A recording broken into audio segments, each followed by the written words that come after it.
Assalamualaikum warahmatullahi wabarakatuh.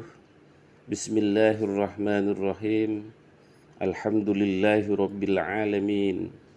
Assalatu wassalamu ala asrafil anbiya'i wal mursalin wa ala alihi wa ashabihi ajma'in. Qala Allah ta'ala fi kitabil karim. A'udzu billahi minasyaitonir rajim.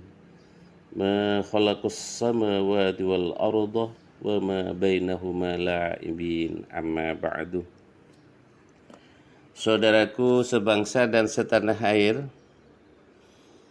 menyikapi polemik nasab tentang terputusnya nasab daripada klan Ba'alawi yang ada di Indonesia dan dunia atas tesis yang dilakukan oleh Kiai Haji Imaduddin, maka pada kesempatan kali ini ingin saya mencoba untuk melakukan sedikit sumbangsih pemikiran, di mana pemikiran-pemikiran ini merupakan catatan daripada Syekh Ali Mashhar, yaitu Sekretaris PP MDS Rijalul Ansor, pengamat sosial keagamaan. Pada beberapa kesempatan beliau sempat menulis, yaitu sebuah tulisan dengan judul Sunnatullah, Sains dan Terbongkarnya Pemalsuan Nasab.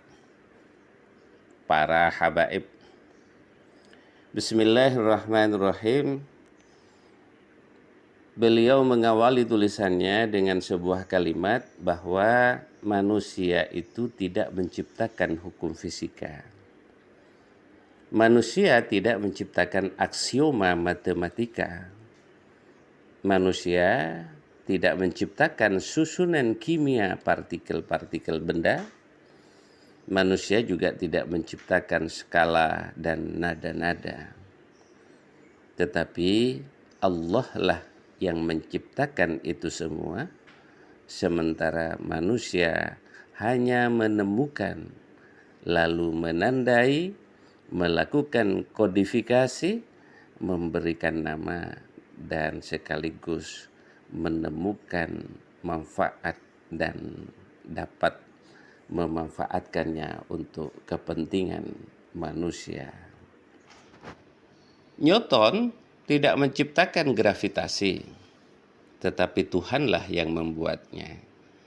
Ia hanya menemukannya, menghitungnya, dan mempelajari sifat serta gejalanya. Tuhanlah yang menciptakan cahaya serta semua spektrum warna yang terkandung di dalamnya. Newton menemukan refraksi cahaya, di mana cahaya putih biasa itu sesungguhnya di dalam desain yang dibuat oleh Tuhan menyimpan berbagai macam spektrum warna. Begitu pula bukan Dalton, Rutherford maupun Chadwick yang menciptakan atom dengan susunan subatomnya berupa proton, neutron, dan elektron, tetapi Tuhan yang menciptakannya.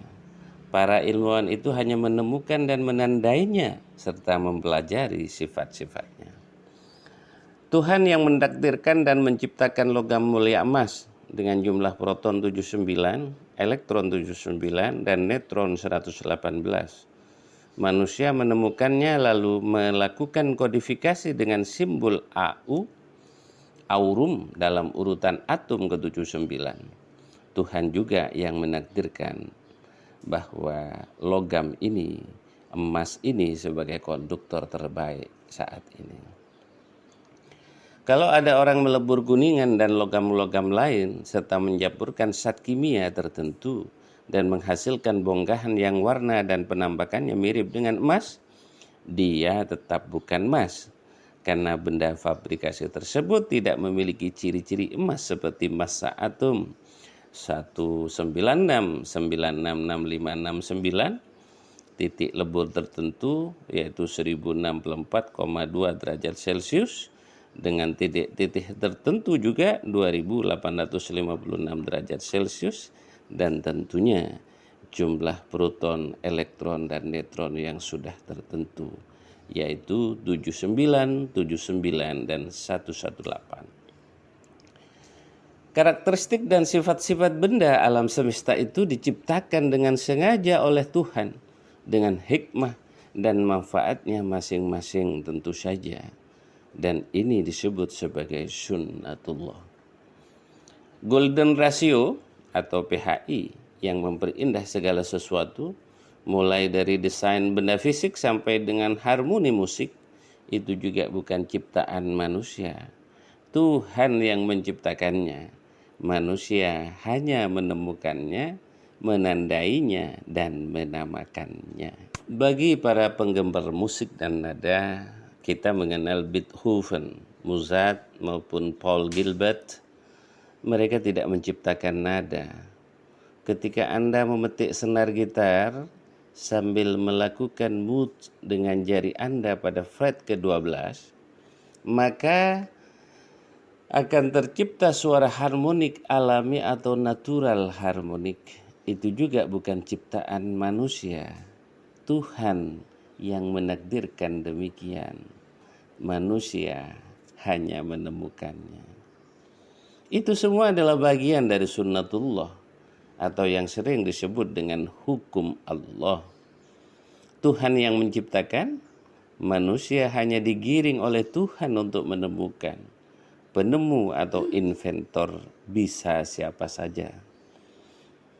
Apapun agamanya, meskipun barangkali si penemu tersebut tidak mengakui keberadaan Tuhan atau ateis, seperti awalnya Einstein yang kita kenal, yang konon katanya Einstein pada gilirannya itu adalah mengakui adanya Tuhan dengan keilmuan dan penemuan-penemuannya, tetap saja si penemu itu bukanlah pencipta, dia hanya penemu dan inventor.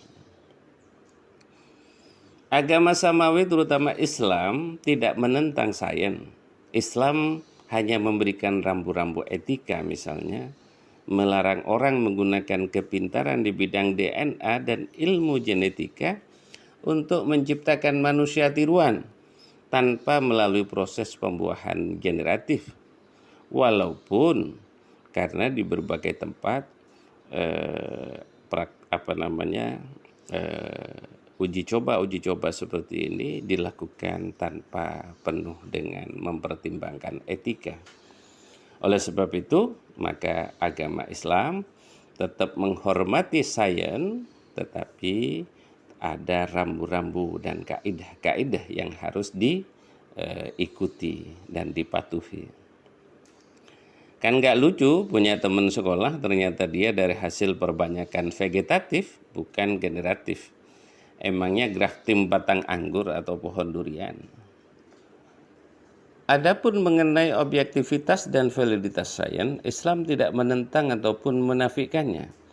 Sesuatu yang memang terbukti dan teruji secara ilmiah saintifik harus diakui kebenarannya. Tradisi keilmuan Islam juga tidak meminggirkan peran akal sehat. Tanpa peran akal yang cerdas, tidak akan ada fikih hasil ijtihad para ulama. Usul fikih yang menjadi landasan penting jurisprudensi Islam juga dibangun di atas logika yang sangat mantiki. Bahkan para ulama sudah menganjurkan kaum muslimin untuk memanfaatkan ilmu pengetahuan dari manapun ilmu itu berasal. Dari negeri Cina sekalipun. Sebagaimana sabda Rasulullah, utlubul ilma walau bisin. Carilah ilmu walaupun hingga ke negeri Cina. Nah, apakah penemuan saintifik di bidang ilmu genetika dan informasi DNA bisa diingkari validitas maupun manfaatnya? Pengadilan-pengadilan di Amerika Serikat sudah menggunakan tes DNA untuk memutuskan apakah seorang anak adalah keturunan biologis dari ayahnya atau bukan. Sementara dalam fikih modern juga sudah mensahkan pembuktian nasab anak kepada ayahnya menggunakan tes DNA karena kecocokan DNA anak dan ayahnya adalah 99,99%. Kalau seorang qaif di masa lalu sebelum ditemukannya kaidah saintifik tentang ilmu genetika saja bisa diterima keputusannya menentukan ketersambungan nasab seseorang dengan ayahnya, apalagi kesaksian ahli ilmu genetika menggunakan tes DNA. Sebelum ditemukannya ilmu genetika dan tes DNA yang saintifik, seorang qaif hanya menggunakan keahlian berupa bakat melihat adanya kemiripan ciri-ciri tertentu pada seseorang dengan ayahnya. Jasa seorang qaif digunakan ketika terjadi perselisihan nasab, namun tidak ditemukan bukti pendukung maupun bukti yang menafikan. Keputusan seorang qaif yang tidak didukung bukti eksternal lainnya saja bisa diterima dalam fikih, apalagi bukti tes DNA yang sangat ilmiah. Oleh sebab itu, bahwa jika ada beberapa pihak yang mengatakan bahwa DNA di dalam rangka menentukan nasab itu masih belum diterima, maka dengan fakta ini, maka pernyataan itu adalah perlu dilakukan pertimbangan dan evaluasi, bahwa sesungguhnya fikih modern begitu sangat memahami tes DNA itu adalah merupakan metodologi yang paling cocok di dalam rangka menentukan nasab. Di dalam penelitiannya, Abdul Hakim Sirigar menuliskan bahwa hasil penelitian fikih yang berjudul Korelasi Khilafah dan Genetika dalam menentukan nasab perspektif Imam Syafi'i, tulisan itu dimuat dalam Journal of Biology Education, Science and Technology, volume 2, nomor 1, 2000, tahun 2019. Sirigar dalam kesimpulannya menyatakan bahwa dilihat dari kesamaan fungsi dan tujuan ini, maka khilafah memiliki relevansi dengan ilmu genetika dalam menetapkan nasab seseorang. Dan ketetapan ilmu modern yang berdasarkan hasil tes DNA sama kekuatannya, sama kekuatan hukumnya dengan ketetapan khilafah perspektif Imam Syafi'i. Nah, terus bagaimana dengan penentuan nasab seorang dengan klan atau suku tertentu, Arab misalnya? Bapak Ibu sekalian, saudara sebangsa dan setanah air, kita tahu bahwa sudah ribuan sampel diambil dari orang-orang yang tercatat sebagai keturunan Nabi Ibrahim, baik melalui Nabi Ismail, Arab, maupun Nabi Ishak. Sampel bangsa Arab Bani Hashim juga sudah banyak yang diambil. Nah, keseluruhan Bani Ibrahim memiliki ciri kromosom Y DNA tertentu yang kemudian diberi label J1 dalam sebuah haplogrup. DNA Y adalah kromosom yang diturunkan dari pihak ayah atau paternal. Adapun Arab Quraisy Bani Ismail bin Ibrahim seragam memiliki ciri kromosom Y DNA dengan label atau kode J1L859.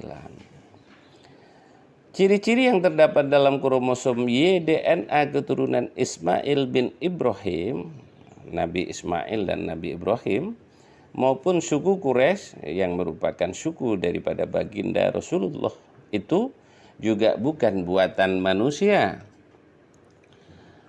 Itu adalah Tuhan yang membuat desain dan ciri-cirinya. Manusia hanya menemukannya dan menandainya.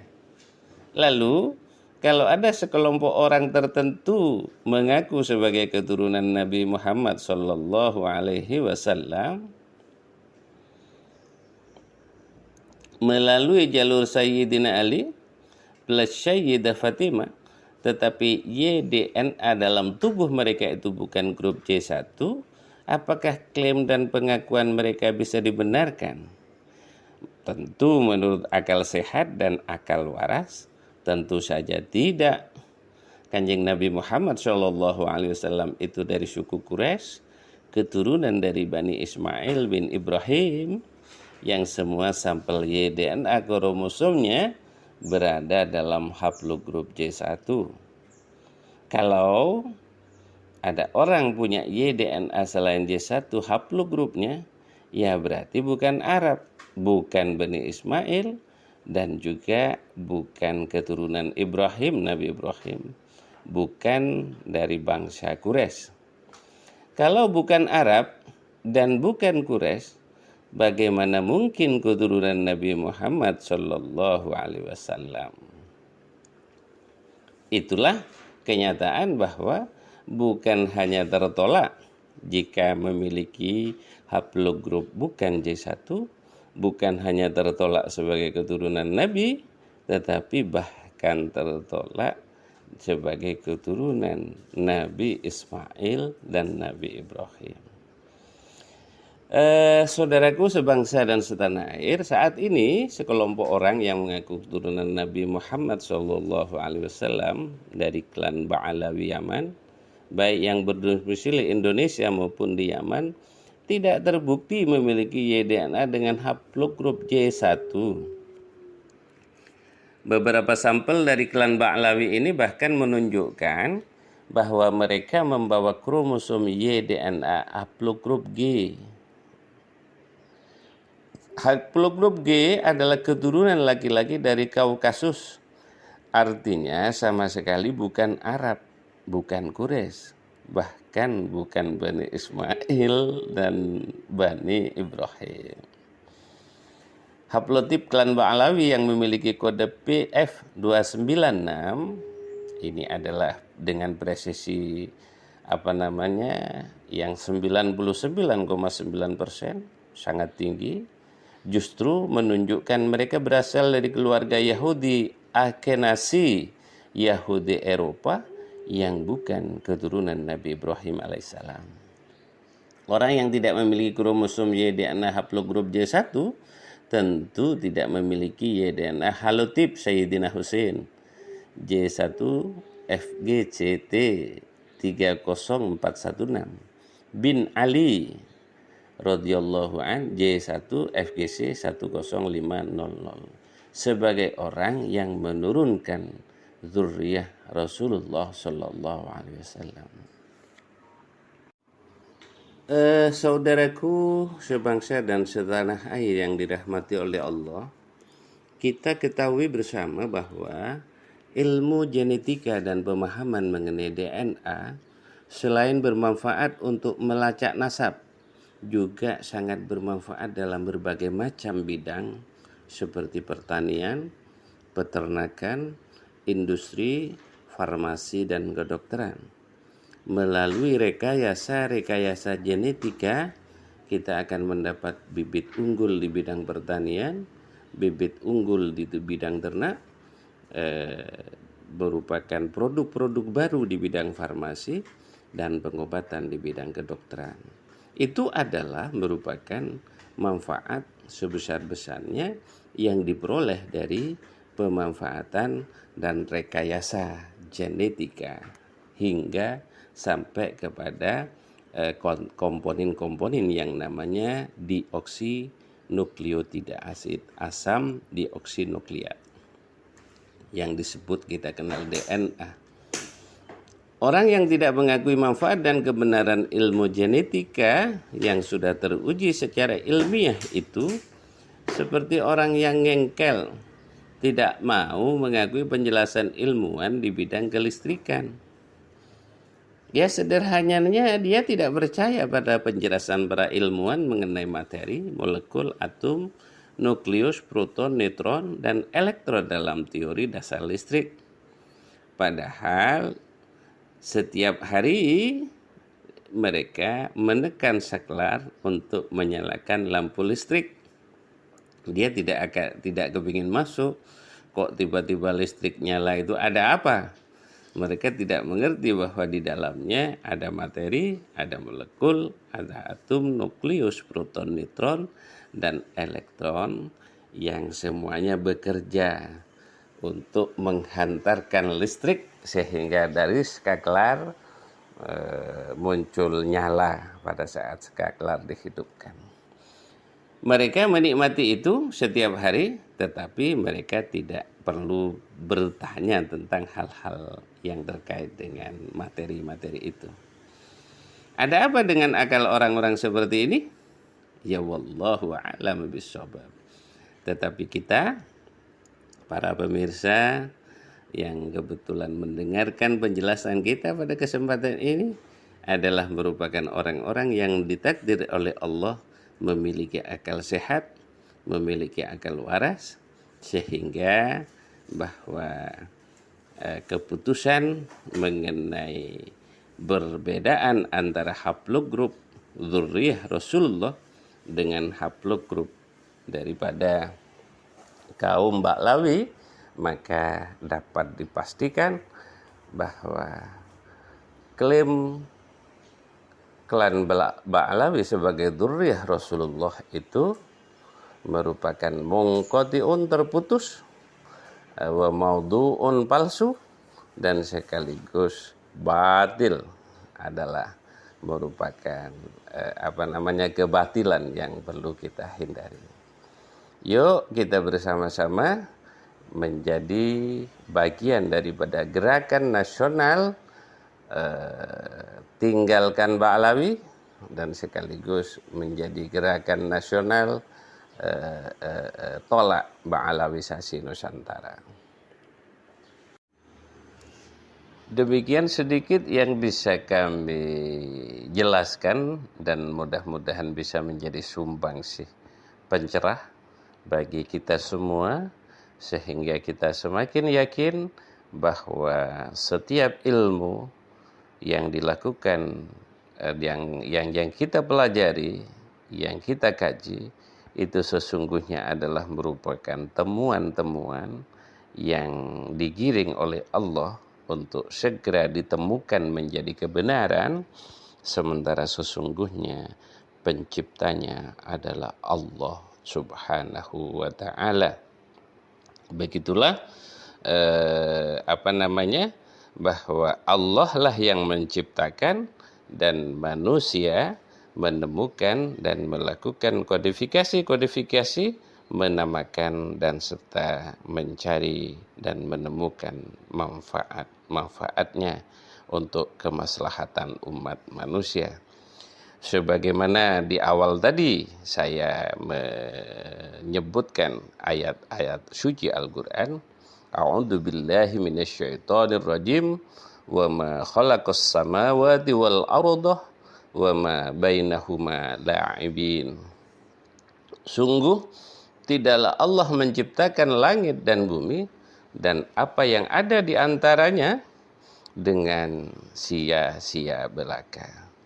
Artinya bahwa Allah menciptakan langit dan bumi serta segala isinya ini benar-benar demi kemaslahatan dan kemanfaatan untuk manusia secara keseluruhan.